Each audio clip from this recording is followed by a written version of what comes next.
So I promise this isn't turning into a finance channel, but the tech sphere is a bit slow, but I expect it to pick back up in sometime mid-March or April. But let's be honest, with my connections, there's nothing exciting to review or unbox, but I can unbox my groceries. I can talk about the blueberries I bought the other day, or you guys really don't even care about. God forbid I make a video like a YouTube studio tour or, what's on my iPhone. I probably will anyway. So in this video, I want to talk about Tesla for a few reasons. One, I made a video talking about Tesla stock, which was surging at the beginning of last year. And as soon as I made a video on it, it proceeded to tank all the way down to like $350. And then it bounced back up to nearly $2,500 pre-split by the end of the year. So my prediction was sort of right. Two, Tesla is about 80% of my portfolio since I started my investment back in 2018, and I've held on to my shares since. And I just wanted to share my personal thoughts about the stock and the company currently and for the future as well. I'm sorry, my hands are like so ashy, I need to get some lotion. So if you guys want an updated, detailed video of how I got into Tesla, I can make a video on it. But long story short, in college, I test drove the Model S and X P100D in 2018 with my friend. And why they put 20-year-old college kids in a $100,000 plus car, I don't know. But since I was too broke to afford the car, for obvious reasons, I decided to save the excess money of the cash I got from my first job and invested it into the company. And the story goes much deeper than that, but that's pretty much the gist of it. So the Model 3 wasn't available at the time. That's why we test drove the Model S and the X. So why am I bullish on Tesla? So bullish just means that I believe the stock is gonna go up. And I'm just going to talk about more of how I think Tesla is going to do as a company moving forward. And notice how I didn't say car company, but for the sake of this video, I'll focus on just their car department. But when you reach the end of this video, come back to this part and realize once again, this is just the car department. So before I talk about my points, I want to bring this up first. So people will look at Tesla on paper in terms of finances and say, this company doesn't produce enough revenue to justify its price. And I feel as though we've been conditioned in the market to solely focus on numbers. And that's why when companies go public, you typically have this internal shift where you're trying to one-up Wall Street all the time to meet those quarterly reports. Like, did this company beat expectations? You're always trying to generate as much money as possible in new ways while your product itself may be taking a hit in terms of innovation. iPhone, honestly, but I'm not here saying all companies are like that, but that's how I feel when private companies go public. So Tesla is one of those companies where you can't look at it the same way Wall Street does. I don't want to say you have to be visionary, but you almost have to think bigger and fundamentally what Tesla has done to the industry and the future of automakers. And these car manufacturers with billions of dollars and the infrastructure has been there for years, they had the technology to develop what Tesla had.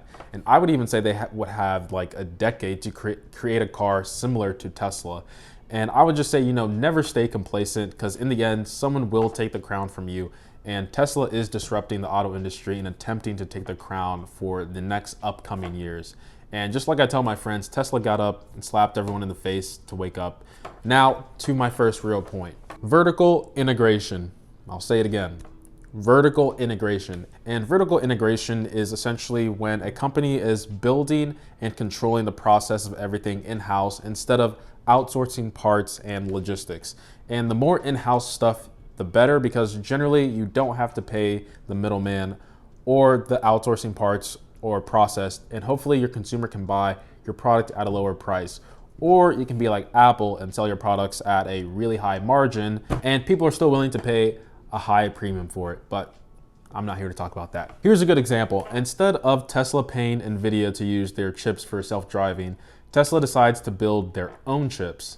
Now, Tesla doesn't have to pay Nvidia per chip or whatever deal they have. And on top of that, they have complete control and know the ins and outs of the chip and how it performs with other in-house products they might have. This is what Apple is doing with their M1 processors, and this is what TCL does for their own TVs. And this is what Samsung is attempting to do with the CPU processor inside their smartphones. Now, I feel like the mentality Elon has and other vertically integrated companies are, if we can make it better, cheaper, faster, eventually, why not just build it ourselves? And I've never met an engineer at Tesla. I'd love to, but I feel like when I watch their events, the ones that aren't, really market driven, they're not talking about car reveals, and they talk more about the technical stuff, the ones that get lower views because no one really cares about it. But for people like me, even though I have no idea what they're talking about 90% of the time, it really does seem like Tesla pushes their engineers to their limits and create fantastic products internally for the company itself and even the overall build of the car itself.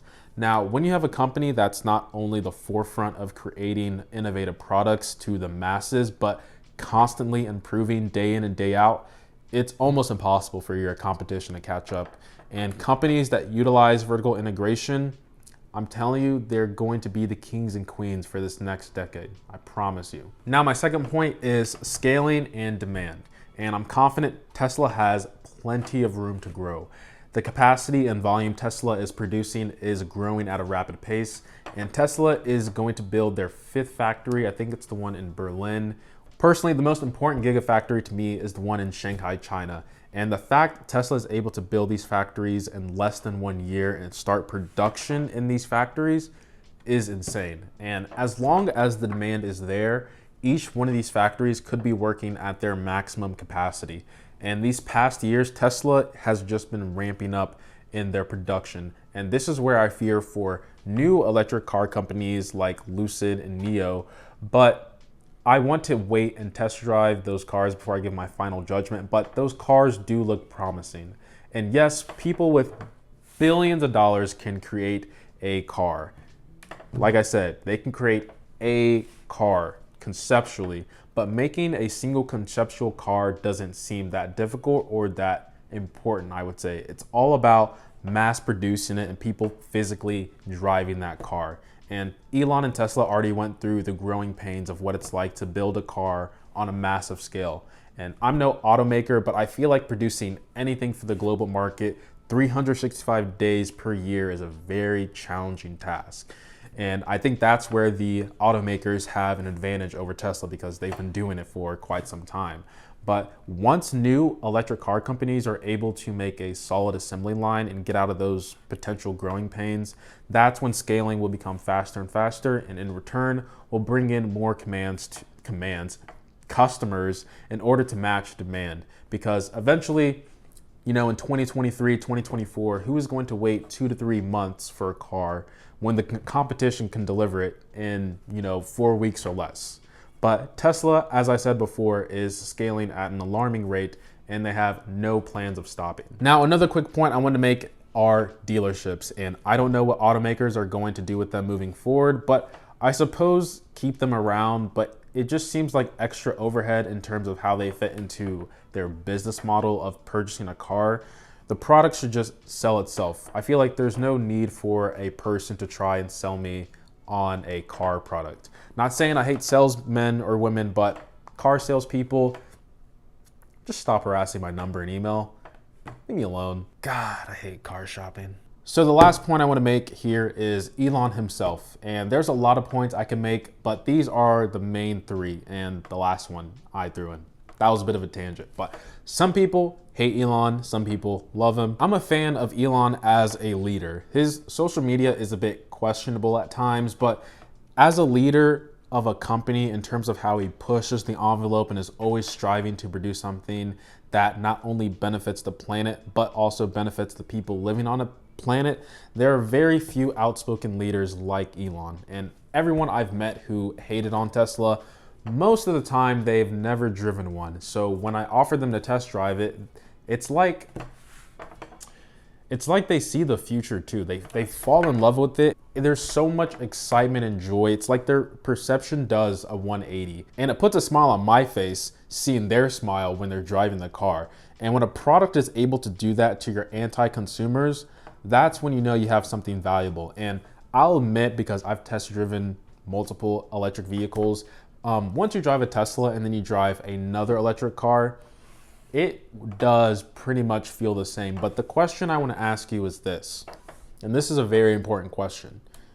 Would you rather purchase a product that has been innovating their ideas and improving for the last 10 plus years, or purchase a product that is just now producing the same product despite having a 10 plus year advantage? When you think of it like that, that's where it almost persuades you to trying out Tesla or these new electric car companies, because it's like these auto manufacturers, I'm not saying they haven't been innovating their ideas, but in terms of moving to like the next big thing, it seems like they've been complacent for many years. So I do have more faith in the new electric car companies, because older traditional car manufacturers just have so much baggage that they have to deal with. They have to, at least now, create electric and ICE vehicles simultaneously for the time being, where electric car manufacturers are just solely focusing on electric vehicles and scaling up. And there's not much barriers for adapting to the market, especially at a massive scale for these new car companies. And there's probably just more bureaucracy when it comes to these traditional auto manufacturers, just because these companies are so massive, and that will just delay the timeline of producing their cars versus these newer car companies that are running more lean and faster. So that's one of the biggest advantages I see with the newer electric car companies as well. Tesla being one of the new fresh electric car companies to produce at a mass market scale at a debatable affordable cost. I say debatable because to a degree it is affordable, but I wouldn't necessarily say it's affordable to everyone. However, if Tesla is able to roll out, I don't know what I'm doing with my fingers. However, if Tesla is able to roll out their $25,000 car, if other car manufacturers don't have theirs out by 2023 or whenever it's released, it may be game over. Now, I'm not a financial advisor, so please do not go and buy Tesla stock or purchase their vehicle because of this video. I bought the dip today because everything's on sale, and I love when things are on sale, basically clearing out the clearance rack like I usually do. But this is merely my opinion and just gives you the idea about how I think about Tesla and potentially the next big company I'm going to invest in, because yes, Tesla is great. I love them, but I'm getting to the point where I want to invest in the next big thing. Maybe Bitcoin, who knows? I'm just kidding, but I'm excited for Lucid to release their car. I just saw that the merger did happen with CCIV, so that's also exciting news.